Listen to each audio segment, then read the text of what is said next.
राष्ट्रीय अध्यक्ष का क्राइटेरिया यही होता है कि जो अध्यक्ष बनेगा और पार्टी को ठीक से काम कर सके उसको चुनना चाहिए। मैं हूं को नहीं मुझे पता नहीं। ऐसा अध्यक्ष आप हैं कि जो पार्टी को अगला चुनाव जितवा सकें? 100%। अच्छा आप मुझे बताइए, एक बार इंदिरा जी चुनाव हारी थी और हारने के बाद कांग्रेस पार्टी हारी थी, संजय गांधी चुनाव हारे थे, तो क्या वो खत्म हो गए? क्या उनका अस्तित्व खत्म हो गया? क्या अटल बिहारी वाजपेयी भी चुनाव हार गए थे, क्या खत्म हो गए? क्या लाखों युवक आज बेरोजगार है, जिनको रोजगार नहीं है, उनको रोजगार देने के लिए क्या हम लोग कोई नई नीति बनाए, काम दे, ये हमारी प्रेरणा नहीं हो सकती है? क्या हमारे देश में नक्सलाइट जिस प्रकार से पशुपति से तिरुपति तक जो चल रहा है 200 जिले में, कल इतने बड़े पैमाने पर हमारे पुलिस अधिकारियों का जिस प्रकार से हत्या हुई, क्या इसको रोकना हमारी जिम्मेदारी नहीं? चुनाव जीतना आपकी प्राथमिकता नहीं है? नहीं, देखिए चुनाव जीतना भी हमारी प्राथमिकता है, पर चुनाव जीतने के लिए केवल पार्टी है ऐसा नहीं। चुनाव तो हम जीतेंगे और जीत कर आएंगे तो गुड गवर्नेंस के द्वारा परिवर्तन करेंगे समाज में और देश में। अगर चुनाव हारेंगे तो अपोजिशन पार्टी का काम करेंगे, और अपोजिशन पार्टी का काम करते समय भले जीत में चाहे हार में सेवा और विकास प्रकल्पों का हमने जो अंत्योदय विकास योजना बनाई है, जिसमें मैं चाहता हूं कि बीजेपी इस बार देश में 100 हॉस्पिटल बनाए, 2000 इंस्टीट्यूशन एजुकेशन इंस्टीट्यूशन बनाए, 500 किसानों के लिए अच्छे प्रकल्प बनाए, बायोडीजल के प्रकल्प तैयार करे, वनवासी क्षेत्र में हॉस्पिटल ऑन व्हील जैसी योजना चलाए, वहां एकल विद्यालय जैसी योजना चलाए। हम लोग समाज की सेवा भी करें, देश की सेवा भी करें और राजनीति भी करें। सबका संबंध एक के साथ जुड़ा हुआ है।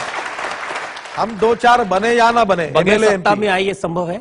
ये भी है कि सत्ता ये हमारा माध्यम है, हमको सत्ता चाहिए, पर सत्ता ये हमारा अंतिम लक्ष्य नहीं है।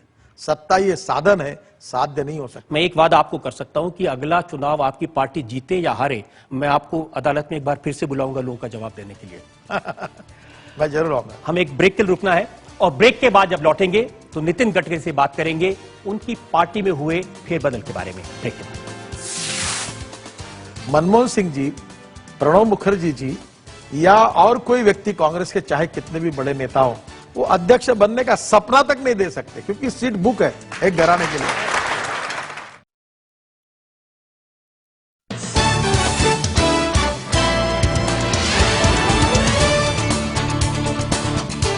Welcome back. आपकी अदालत में आज हम मुकदमा चला रहे हैं, सवाल पूछ रहे हैं भारतीय जनता पार्टी के अध्यक्ष नितिन गडकरी से। आपकी अदालत में अगला इल्जाम। आपकी अदालत में बीजेपी के अध्यक्ष नितिन गडकरी पर इल्जाम है कि ये एडजस्टमेंट की राजनीति करते हैं। नितिन जी, पहले आपके बारे में ये बात नहीं कही जाती थी। जब आपने पार्टी के ऑफिस बेयरर्स की कार्यकारिणी की लिस्ट बनाई और वो जो पब्लिक हुई, तो ये कहा कि आपने एक तरह से फायर ब्रिगेड का काम किया, जहां जहां आग लग रही थी उसको बुझाने का काम किया। मैंने अनेक लोगों से चर्चाएं की और उसमें से मैंने नए चेहरे जो पार्टी को भविष्य में काम कर सकते हैं ऐसे कुछ लोगों को चुना, कुछ अनुभवी लोगों को चुना, सब राज्यों को प्रतिनिधित्व दिया, महिलाओं को 33% दिया। अब इसमें मैंने क्या कॉम्प्रोमाइज किया? मैं आपको नाम बताता हूं। विनय कटियार 4 बार लगातार चुनाव हारे हैं, आपने उनको उपाध्यक्ष बना दिया। तकरीबन 3 बार चुनाव हारे हैं, उनको बना दिया। वसुंधरा राजे अपने राज्य में हारी हैं, विजय गोयल दिल्ली में चुनाव हारे, थावरचंद गहलोत चुनाव हारे, धर्मेंद्र प्रधान चुनाव हारे। ये सब आपके पदाधिकारी हैं। देखो, मैं पहली बात आपको बताना चाहता हूं, चुनाव इंदिरा जी हारी थी, चुनाव अटल जी हारे थे, चुनाव 4 बार तो वो भी नहीं हारे। नितिन जी, देखिए साहब, ये तो बहुत 4 बार हारे। देखो, आप पहली बात एक मानस बना लीजिए, माइंड सेटअप बनाइए। चुनाव में जो जीतता वो सब बराबर है, हारता वो सब बेकार है, ऐसा नहीं है। चुनाव जीतने के लिए जब पार्लियामेंट और विधानसभा के टिकट देना है तब देखेंगे, इलेक्टिव मेरिट चाहिए उसका टिकट देंगे। क्या पार्टी में भी यही निकष लगाना चाहिए?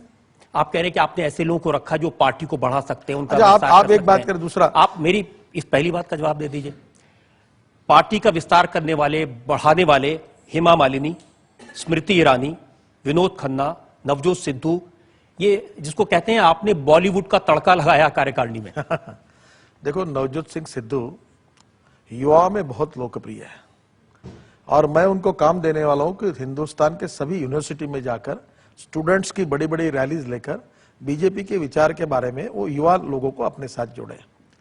हेमा मालिनी फिल्म एक्ट्रेस से बात छोड़ दो, देखिए उनका एक इतना बड़ा कार्यकर्ता जैसा बड़प्पन है। एक एक दिन में 4-4 सभाएं होती थी, कभी खाने के लिए मिलता नहीं था, धूप रहती थी, टेम्परेचर रहता, जितना कार्यक्रम बताई वो सिंसियरली जाके करके आती थी।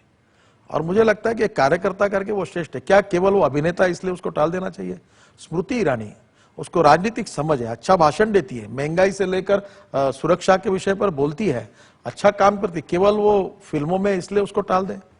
मुझे लगता है कि ये सब नाम जो लिए हैं उनके कंट्रीब्यूशन के हिसाब से लिए हैं और ये लोग बहुत ऐसे ही अच्छा एक काम कर बड़े नेता हैं, इन सबसे ज्यादा कंट्रीब्यूशन है शत्रुघ्न सिन्हा, वो आजकल नाराज हुए घूम रहे हैं। नहीं, आज ही मुझे मिलकर गए। शत्रुघ्न सिन्हा हमारे कार्यकारिणी में है, राष्ट्रीय कार्यकारिणी में है और उनको मैं और अच्छी जिम्मेदारी भी देने वाला हूं, आगे वो काम करेंगे। इसका मतलब आपको मिले और उन्होंने आपको भी जीत लिया फिर से। मुझे तो जो भी मिल जाता, आप भी मिल जाते तो भी मैं आपको जीत लूंगा। बहुत सारे ऐसे लोग हैं, शाहनवाज हुसैन, वो नाराज हैं, वो पार्टी की मीटिंग्स में नहीं आए। 3 बार वो चुनाव जीते, पार्टी के अकेले इलेक्टेड लोकसभा के मेंबर हैं। देखिए, उनका ऑपरेशन हुआ है। कभी कभी मीडिया में भी ऐसा है कि ऑपरेशन भी कई बार पॉलिटिकल होता है, हॉस्पिटल में जो रहते हैं वो भी राजनीतिक होता है। नहीं, उनका सही में ऑपरेशन हुआ है, उनकी तबीयत ठीक नहीं है। उनने मुझे फोन किया है और जब डिस्चार्ज मिलेगा तो मुझे मिलने के लिए आने वाले हैं। और दूसरी बात, आपको एक बात बताता हूं, हमारे घर में पति पत्नी और 4 बच्चे रहते हुए भी छोटी छोटी बातों पर कहीं ना कहीं थोड़ा बहुत हो जाता है।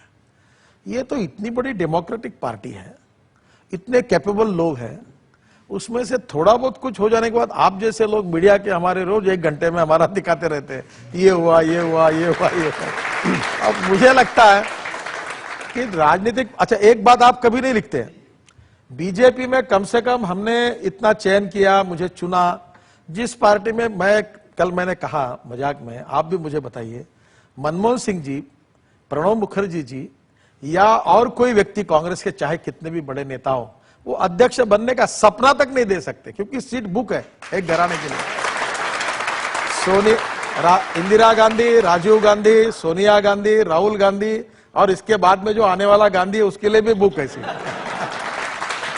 और हमारे पार्टी में एक दीवालों पर पोस्टर चिपकाने वाला, दिल्ली को अननोन, सही बात है आपने कही, वो दिल्ली के नेताओं को मालूम नहीं ऐसा व्यक्ति, एक सामान्य कार्यकर्ता पोस्टर चिपकाने वाला क्या हमारे पार्टी का अध्यक्ष बन सकता है? ये हमारी पार्टी की अलग बाकी पार्टियों से विशेषता नहीं है। लेकिन कांग्रेस का कम से कम ये तो पता है कि हमारी पार्टी का नेता कौन है, चलती किसकी है। बीजेपी में ये नहीं मालूम है कि अध्यक्ष की चलती है कि लीडर ऑफ ऑपोजिशन की चलती है। उसका कारण है कांग्रेस पार्टी में बाकी नेताओं को वाव ही नहीं है, वहां एक ही नेता सोनिया गांधी, बाकी सब असिस्टेंट है, उनकी कोई कीमत नहीं है। क्योंकि आप एक बात देखिए, इस देश में 1000 पार्टियां हैं, उसमें से 50 पार्टियां सीरियस है, उसमें से 5 पार्टियां डेमोक्रेटिक है। नितिन जी एक बात बताइए, कई साल तक क्या ऐसी स्थिति नहीं थी कि भारतीय जनता पार्टी में एक ही नेता अटल बिहारी वाजपेयी थे? आज भी हमारे हैं। तो इसी तरह अगर कांग्रेस ने अपना एक नेता बनाया तो आपत्ति क्या? नहीं, उसकी आपत्ति नहीं है, वो एक बार सोनिया गांधी को बनाया, आपत्ति कोई नहीं है। प्रॉब्लम यह है कि पंडित नेहरू जी के बाद इंदिरा जी के बाद राजीव जी के बाद अब सोनिया जी के बाद अब राहुल जी। क्या कांग्रेस में एक ही परिवार के लोग कैपेबल हैं? क्योंकि एक ही परिवार ने इतने सारे बलिदान किए, ये उनका दावा है। नहीं, बलिदान किया होगा, इंदिरा गांधी ने जान दी, राजीव गांधी ने। अच्छा मुझे बताइए, कोई डेमोक्रेसी है? कोई पार्टी के चुनाव होते हैं, कोई प्रदेशों के चुनाव होते हैं, कोई मिलकर निर्णय होते हैं? अरे भाई, अमिताभ बच्चन कोई दाऊद इब्राहिम है क्या? उसके साथ एक बार हमारा महाराष्ट्र का मुख्यमंत्री बैठा क्या तो यहां से फरमान निकल गया, तो वो अमिताभ को देख के गली गली भागने लगा कि भाई मुझे नहीं बैठना। ये कौन सी डेमोक्रेसी है? क्या ये सच है कि भारतीय जनता पार्टी अब अमिताभ बच्चन को वू करने की कोशिश कर रही है, जीतने की कोशिश कर रही है?